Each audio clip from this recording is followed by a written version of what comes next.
How much will I get? How much do I have to pay? How long do I have to pay it? How long will I get it? These are the questions, including issues of employment and determinations of spousal support, that we're going to talk about today. I'm Michael Miller, partner at Cole Miller PLLC, a law firm located in Vienna, Virginia. We practice family law mainly in the Northern Virginia area. I analyze challenges and I find affordable solutions for families and their legal needs. Now, we have previously gone over in a comprehensive overview of the 5 matters that have to be resolved as part of a divorce. We're looking at the property, the debts, the spousal support, the custody visitation, and the child support. In our last video, we looked at matters of property and debts, and in this video now, we're going to turn and look at matters of spousal support. Now, with regard to matters of spousal support, there are 2 sources of statutory authority for spousal support.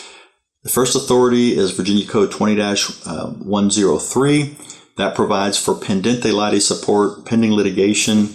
That's the temporary support that a person would receive or have to pay from the date of separation until the date of divorce. Then upon the divorce, the court looks at the second statutory authority of 20-107.1 to determine what would be called permanent support.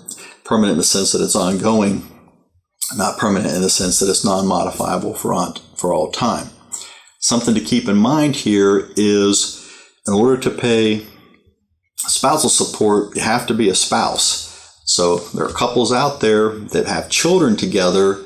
For that, there would be custody visitation determination and there would be a child support determination even if the parties aren't married, but there would not be a spousal support determination because you do have to be married for that. And kind of an example to illustrate the distinction between the 2 statutes comes from the Harrell versus Harrell, Harrell case that can be found, it's a Supreme Court case, can be found at 636 Southeast 2nd 391, and it came out in 2006. And this is unusual because for family law matters from the circuit court, the appellate court is the Virginia Court of Appeals. So what this suggests is, since this was in 2006, well after the Court of Appeals was established, that this case went through the Court of Appeals and then got appealed up to the Supreme Court of Virginia. And that's because they're looking at a statutory interpretation here. And so what the Harrell case here says, and the key part is, a trial court grants pendente lite relief pursuant to Code 20-103, while a request for permanent spousal support or a reservation of permanent spousal support is made pursuant to Code 20-107.1. The 2 statutory schemes are separate and distinct. And so that's where the problem arises, is that for purposes of temporary support, the bench and the bar have collaborated with each other to come up with a formula. So if there are no children, we use a 30-50 formula. So we take 30% of the payors, subtract 50% of the payees, and if there's a positive number, then that would be the presumed support that the parties would pay on a temporary basis.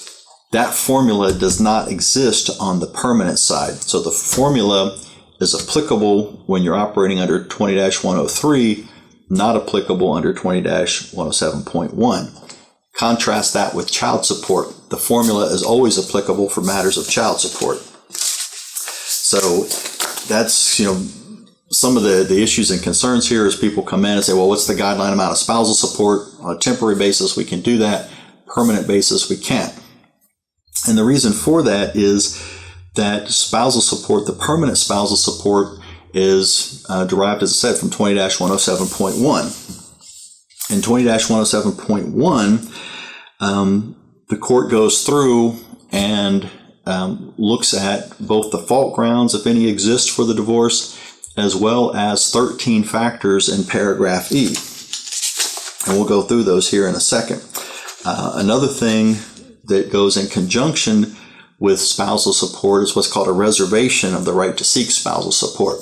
So the parties may not be in a position where one would owe spousal support to the other today, but you can have this reservation to come back at a later date if something happens. So if, in the future, coming years, one of the spouses suffers some sort of catastrophic illness or something, then they can come back and seek spousal support at that point.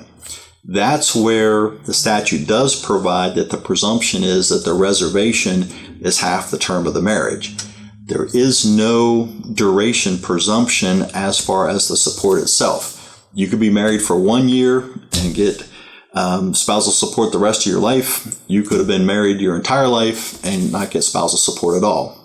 So again, it's a frequent comment that I see with clients is they come in and say, oh, well, we've been married 10 years, so I expect 5 years of support. That may be, but it's not supported by the statute. It would have to be supported by the facts of the case. So turning to our factors here, and this is where we're going to see several factors here that show how spousal support is dependent upon the outcome of the property and the debt division.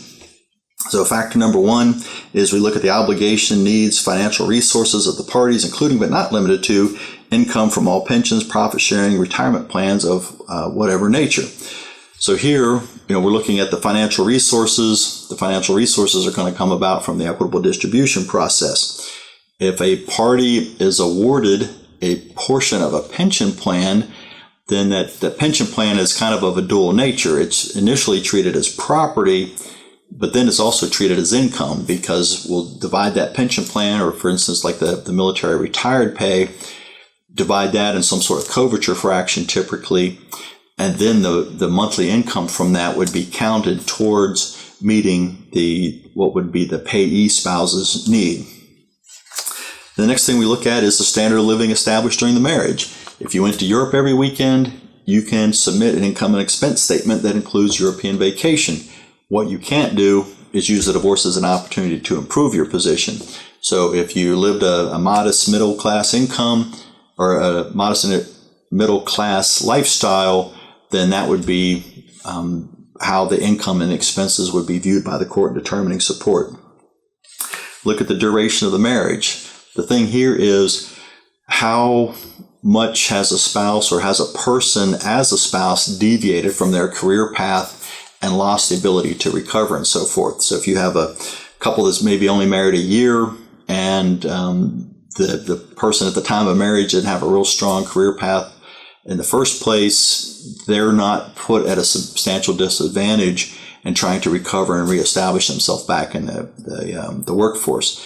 Compare that again with the military spouse who's followed a military member around for 20 or 30 years. At that age, after that time, they're going to have a challenge to come back, establish roots, seek employment, get the longevity in the job, to get the promotions and the increase in pay and the retirement savings and all that kind of stuff. Factor 4 we look at is, again, at the age, physical, mental condition of the parties. That goes into consideration of what a spouse would do to be fully employed. If there's a physical or a mental condition that would preclude that, then you can't expect that person to go out and seek a high-paying job or something like that. Likewise, age factors into this. It doesn't do much good to expect somebody in their 60s or 70s to run out and try to get a job thinking that in the next 18 months they're going to sock a bunch of money away in a 401k to be able to pay for their retirement. The factor 10 we look at is the opportunity for and the ability and the time and cost involved to acquire the appropriate education, training, employment to obtain skills needed to enhance his or her earning capacity. This is where we look at, if a person doesn't have a college degree, you can work with the other spouse and say, tell you what, pay a little more support up front so that this spouse can be a full-time college student, get a degree, and with the idea then that they'll have better employment prospects, and then the spousal support later can drop off. So it's a high plateau that drops off later versus kind of a modest amount that goes on indefinitely. Also benefits the spouse to become employed because now they've got retirement savings in their own right, they've got health insurance available to them, and they have security of their own employment and building their own resume to seek other employment if necessary, and not dependent upon the employment and the job and so forth of their ex-spouse. Factor 11, we look at the decisions regarding employment, career, economics, education, parenting arrangements made by the parties during the marriage and their effect on present and future.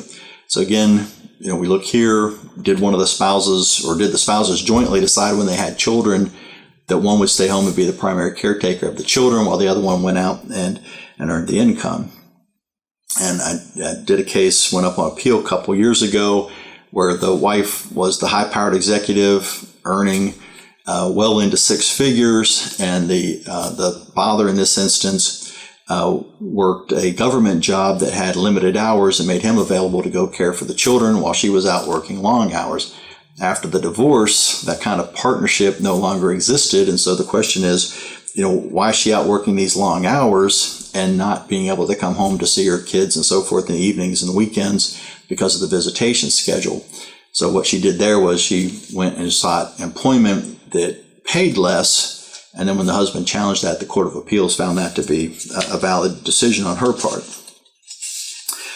Factor 12, we look at the extent to which either party's contributed to the attainment of the education, training, career position, profession of the other. This is the classic example of the one spouse that works full-time while the other spouse goes to medical school, law school, whatever the case may be. Once they get their MD, JD, whatever their graduate degree is going to be, then it's sayonara, see you later. This is where you can use this factor to try to get some support to the spouse who worked while the other one got that professional degree, so they can get kind of caught up on that. And as we've talked about previously, factor 13 is such other factors, including the tax consequences to each of the parties, as well as the circumstances and factors that contribute to the dissolution of the marriage. And then a recent addition to this factor is specifically including any ground for divorce as are necessary to consider the equities between the parties.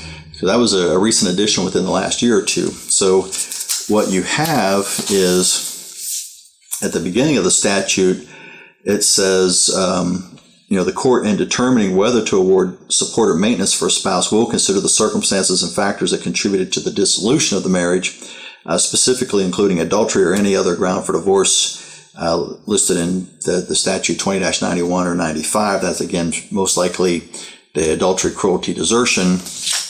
So it was already in there, but the legislature came back and added that as, again, just in case there was any question whether or not that would be one of the factors to consider, since it was in paragraph D rather than paragraph E. We restate it again, so it's clearly in paragraph E there.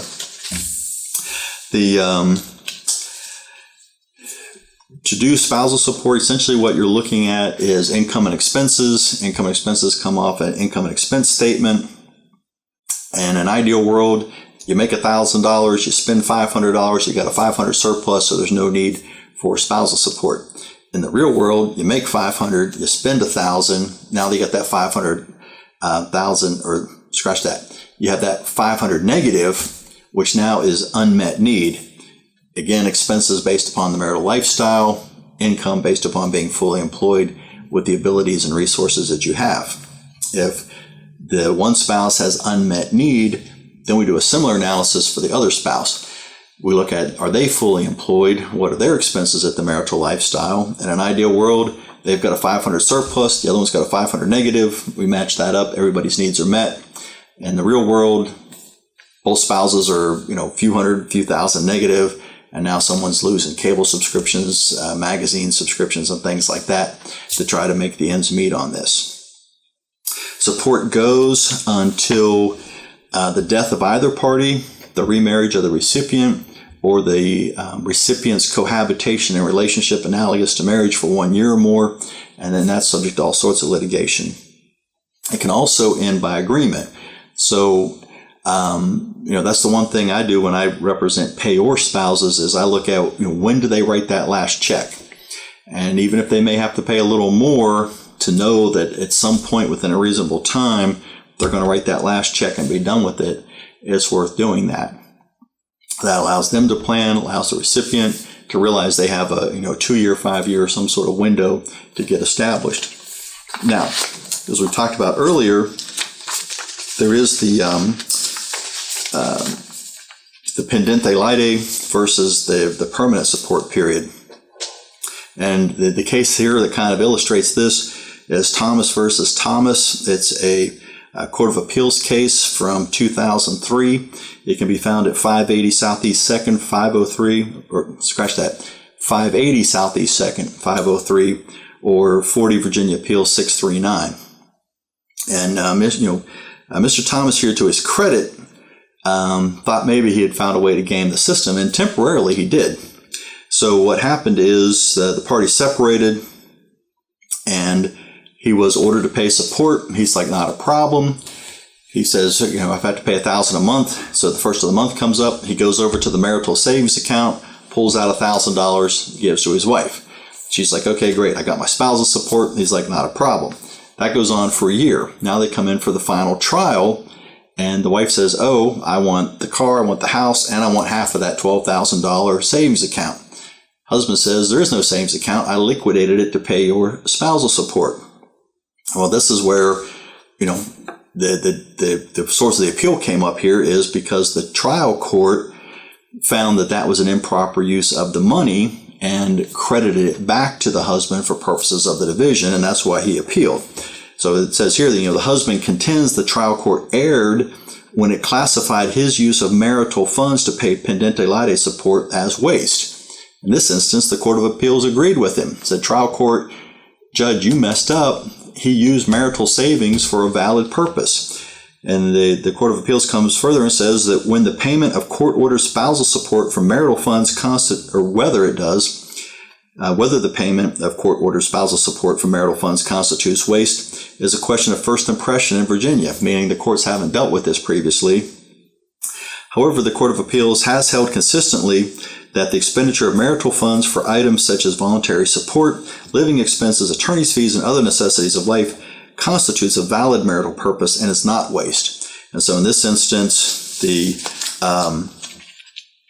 Court of Appeals says, trial judge, you committed error. You should not have classified his use of the savings account as waste, and now we're going to remand this case back to you to make the necessary adjustments consistent with our opinion. As I said, that's a 2003 case. 2004, the General Assembly gets together, and that's where they come in with, and if you go through the bill here, it's in the 2004 Assembly, it's H111, and they made a couple other changes here, but the big addition they made is they took the catch-all factor that was factor 10 and moved it down and stuck in a new factor 10 that says, the use or expenditure of marital property by other of the parties for a marital separate purpose or for the dissipation of the funds when that was done in anticipation of the divorce or separation. And just to be clear on this, I may have said 20-107.1. This was an addition to 20-107.3. This is the equitable distribution statute. So the law provided, at the time in 2003, a party could have sought a freeze order to freeze the assets in place for whatever reason. They didn't in this case.